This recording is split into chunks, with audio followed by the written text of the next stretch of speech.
నువ్వు హిందువా కాదా అని చెప్పి అడిగి మరీ చంపేసిన విధానం చాలా చాలా దారుణంగా ఉంది. ముఖ్యంగా ఆంధ్రాకి సంబంధించి దాదాపు ఇద్దరు కుటుంబాలతో సహా వెళ్ళిన ఇద్దరిని చనిపోయిన 27 మందిలో కూడా ఇద్దరు ఆంధ్ర ప్రాంతానికి చెందిన వాళ్ళు కూడా ఉన్నారు.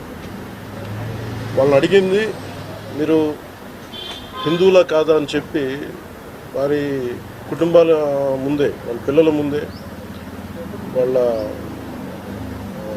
సహధర్మచారుల ముందే మ్యాగజైన్ ఎంటీ చేశారు, తల లేకుండా చేశారు.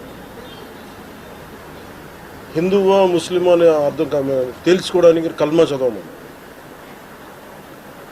ఇంత ఘాతుకంగా చంపిన తర్వాత దేశం మొత్తం కూడా ఒక డెసిసివ్ యాక్షన్, ఒక బోల్డ్ యాక్షన్ కోసం ఎదురు చూస్తుంది. అది నిన్న రాత్రి జరగటం. ఇలాంటి సమయంలో దాదాపు 9 ప్రాంతాల్లో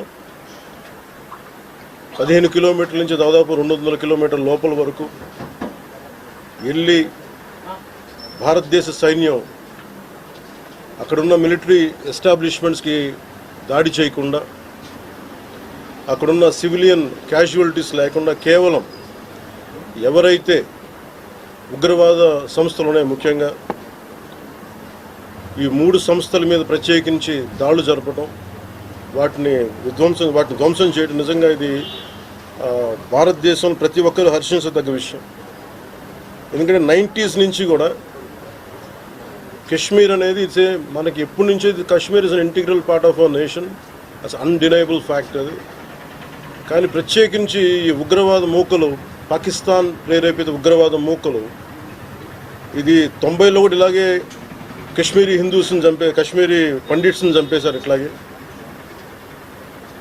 చంపేసి కొంతమంది గతంలో కూడా చంపేస్తే అలాగే వాళ్ళని అంత్యక్రియలు చేయడానికి వాళ్ళని శ్మశానం దగ్గర తీసుకెళ్తే అక్కడ కూడా మిగతా కొంతమంది హిందువులను చంపేశారు.